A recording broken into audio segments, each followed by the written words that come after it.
In today's video, I'm going to teach you how to efficiently manage your finances using QuickBooks. It's a fantastic tool that helps streamline your financial tasks, and today we'll focus on creating checks. Let's dive right in. First, we'll start our journey by heading over to the QuickBooks homepage.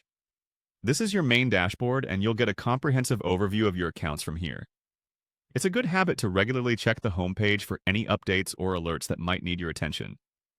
Once you're on the homepage, your next task is to find and click on the New button. It's prominently displayed, so you shouldn't have any trouble locating it.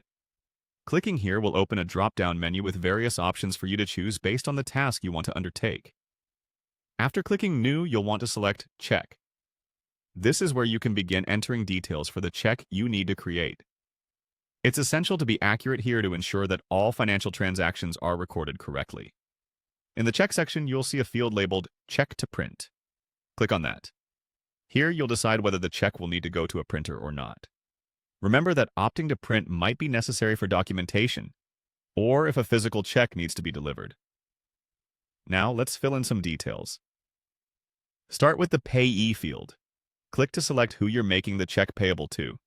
It could be a vendor, an employee, or even yourself if you're managing personal finances.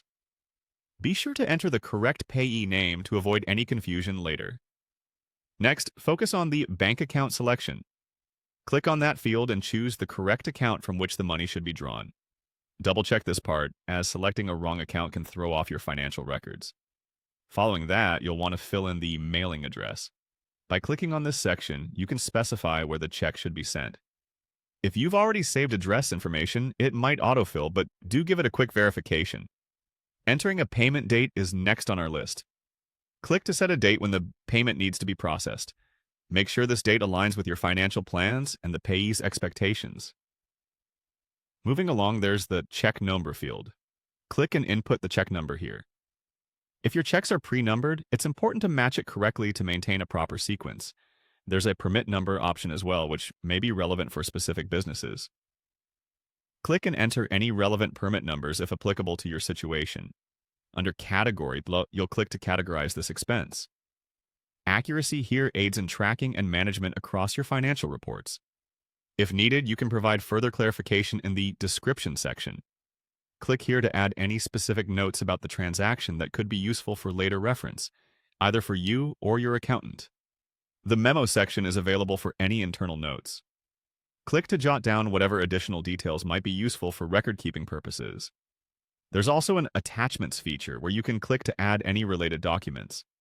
This could include invoices or receipts that confirm the transaction details. And finally, ensure everything is correct, then click on Save to finalize the process. Saving locks in all the data and ensures it's accurately reflected in your financial records, and there you have it. Creating and managing checks in QuickBooks is as straightforward as that. Thanks for tuning in, and happy bookkeeping!